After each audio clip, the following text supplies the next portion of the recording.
Practice करो, लेकिन ये ठीक, इसको पक्का करना है। एक तो ये पक्की रहे और दूसरा कि बाबा की सेवा है। तो जो कर रहा हूं बाबा के लिए कर रहा हूं, बाबा का कर रहा हूं, बाबा के बच्चों के साथ कर रहा हूं। और तीसरी एक नजर रहती है कि विश्व की स्टेज पर तो सबकी नजर मेरे पर है, तो ऑटोमेटिक दिव्य गुण और शक्तियां धारण होती रहती कि नहीं, मैं विश्व की स्टेज पर। तो ये दो तीन चीजें जो माइंड में रहती है, तो उससे क्या होता है कि सेवाएं भी चलती रहती है और मन में वो आध्यात्मिक उन्नति हो रही है, वो संतुष्टि भी रहती है। खींचातानी नहीं कि ये योग का घंटा, ये ज्ञान का घंटा, ये सेवा का घंटा, ये ऐसा नहीं। हमारा पूरा लाइफ ही मिक्स ही होके चलता है पूरा, जिसमें ज्ञान भी है, योग हर समय ज्ञान भी है, योग भी है, सेवा भी। बात कर रहे हैं तो भी ज्ञान का एक दो पॉइंट उसकी गहराई में जा रहे हैं, तो ज्ञान ही हो गया वो।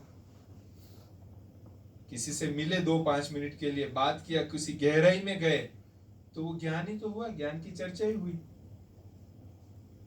तो इस प्रकार से उसको मिक्सचर करके, कई कहते हैं कि लौकिक और अलौकिक का बैलेंस कैसे रखें। का बैलेंस की बात ही नहीं है। जब से हमने 84वां जन्म लिया, अपने को पहचाना और बाप को पहचाना, बाप के बने, तब से हम 84वें जन्म में हैं। तो अलौकिक जन्म में ही है, लौकिक कहां से आया फिर? अगर हम घर में रह रहे हैं, नौकरी कर रहे हैं, दुकान है, ऑफिस है अपना, तो वहां तो हम सेवार्थ हैं। बाकी जीवन तो हमारा अलौकिक ही है। सेवार्थ हम 5 घंटे के लिए, 2 घंटे के लिए, 1 घंटे के लिए हम किसी लौकिक से मिल रहे हैं, या लौकिक में जा रहे हैं, या लौकिक में रह रहे हैं भले, लेकिन वहां केवल सेवार्थ है, वहां और कोई पर्पज नहीं है। घर में रहने का, बिजनेस करने का, नौकरी करने का और कोई पर्पज नहीं है, केवल सेवा अर्थ वहां है। बाकी 84वें जन्म में ही है हम, इसलिए बैलेंस की कोई बात ही नहीं है। हम हैं ही अलौकिक। जैसे रबर की रिंग होती है ना, नॉर्मल होती है, खींचती है तो लंबी होती है, छोड़ते तो क्या होते हैं, फिर नॉर्मल स्थिति आ जाती है। तो हम नॉर्मल में अलौकिक हैं। खींच के थोड़ा सेवा अर्थ गए, हम लौकिक में रह रहे हैं, भले उनके साथ व्यवहार में आ रहे हैं, वो वहां तक गए, लेकिन वापिस वो काम पूरा हुआ और हम अलौकिक हैं। तो ये एक बुद्धि में बिठाना जरूरी है कि हम अलौकिक ही हैं। लौकिक तो केवल सेवा अर्थ है। जिन आत्माओं के साथ हमारा सेवा का पार्ट है, वहां हम सेवा अर्थ जा रहे हैं, चाहे घर में, चाहे दुकान में, चाहे बिजनेस में, कहीं पर। तो शांति से हो सकेगा वो बैलेंस।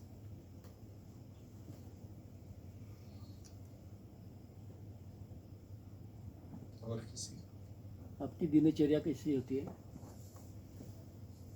नॉर्मली तो जो बाबा की बनाई हुई दिनचर्या वही रहती है, लेकिन मैंने बताया ना कि कोई नहीं। रमेश भाई ने मुझे एक चीज बोली हुई थी कि रोज का काम रोज करना। रोज मेरे करीब 40 से 50 फोन होते हैं, कॉल्स आती हैं, या मुझे करना होता है। 30-40 ईमेल्स होते हैं जिनको मुझे रिप्लाई करना होता है। 50-60 व्हाट्सएप मैसेज होते हैं, हाय हेलो वाले, ओम शांति, गुड मॉर्निंग वाले नहीं, कारोबार से वाले वो मैसेज होते हैं। वो तो मैंने एक मोबाइल में अब एक सेंटेंस, एक पैराग्राफ बना के रखा हुआ है मेरे नोट्स में। जो भी मुझे गुड मॉर्निंग का या वो मैसेज भेजता है, मतलब 1-2 बार तो मैं अवॉइड कर देता हूँ, उसके बाद वो पैराग्राफ उनको भेज देता हूँ कि आप जो फोटो वीडियो जो भी मुझे भेज रहे हैं बहुत अच्छे हैं, लेकिन उनको पढ़ने में और उनको डिलीट करने में टाइम लगता है, कृपया आगे से नहीं भेजें, जो कारोबार की बात है वही भेजें। वो स्टैंडर्ड मेरा सेव किया हुआ है। जिनका भी दूसरे तीसरी बार आता है उनको वो चला जाता है मैसेज, और उसके बाद वो बंद हो जाता है। तो कारोबार का ईमेल, और हमारा अकाउंट्स का टोटल कारोबार हम टेलीग्राम में करते हैं। तो 10-20 मैसेज 30 मैसेज उसके भी होते हैं। उसके अलावा पत्र और पर्सनल मिलने वाला है, लेकिन रोज का काम रोज करने का। तो ये दिनचर्या में रहता है, क्योंकि आज का काम आज नहीं किया तो कल डबल होने वाला है वही काम। संडे मंडे तो है ही नहीं, ये कुछ 7 डेज यही चलता है। तपस्या हाँ जी, तपस्या करना। ये बड़ों के साथ रहना ये तपस्या है मेरी, कि जो बड़ों के साथ ड्रामा अनुसार जब से मधुबन में गया मुझे बड़ों का ही संग मिला, दादियों का और बड़े भाइयों का। तो उनके साथ रहना ही तपस्या है मेरी। और सबको कैसे संतुष्ट करूं वो बड़ी तपस्या है, क्योंकि वो गुण और शक्तियां होगी तो ही कर पाएंगे। तो प्रैक्टिकल है वो चीज। ये रहता है। आपको वर्तमान में अभी भी कुछ हार्ड वर्क करना पड़ता है क्या, मतलब सेवाओं में? हार्ड वर्क तो खास नहीं होता है कुछ, लेकिन ये जो मैंने आपको बताया ये इतनी सब चीजें करनी होती है। हाँ, लेकिन ये था कि मैं जब सेंटर पर रहता था समर्पित रूप से और सारी ये सब सेवाएं करता था, अकाउंट्स का और सब, फिर तो सारी सेवाएं मुझे मिल गई थी, सॉफ्ट ऑफिस की सेवा थी। लेकिन तब भी मैंने एक नियम बनाया था, डेली मॉर्निंग में महादेव नगर सेंटर किसी ने देखा होगा तो फर्स्ट फ्लोर पर जो क्लास होता है, तो सवेरे अमृत वेले के बाद नहा के 5:30 बजे आके वो क्लासरूम के बाहर की सीढ़ियों की और पैसेज की सारी सफाई करना, वो मैंने एक फिक्स सेवा ली हुई थी। सेंटर पर था तब, मैं जिस दिन मधुबन गया उस दिन तक वो सेवा मैंने रखी हुई थी। और मधुबन में जाने के बाद तो फिर वो कोई सेवाएं थी नहीं, और फिर तो सारा ऑफिस का और ये सारा ही कारोबार रहता है। लेकिन ट्रैवलिंग भी रहता है और ये सब सेवाएं रहती, ये कारोबार रहता है। लेकिन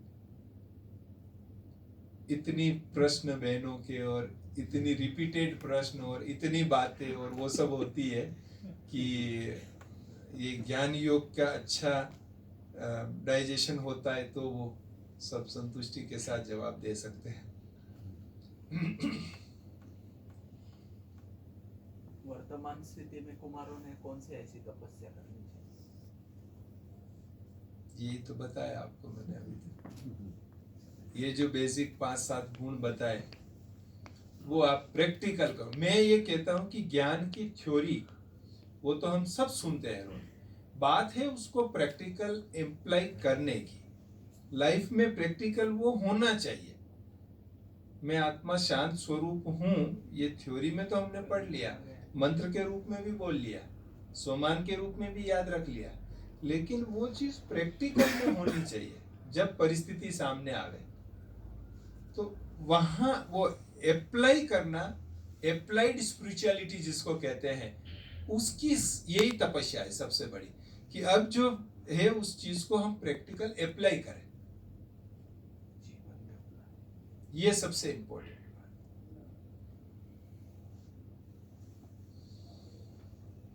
प्रवृत्ति और निवृत्ति मार्ग में समन्वय कैसे दिन भर यानी रोज की जिंदगी में लाए?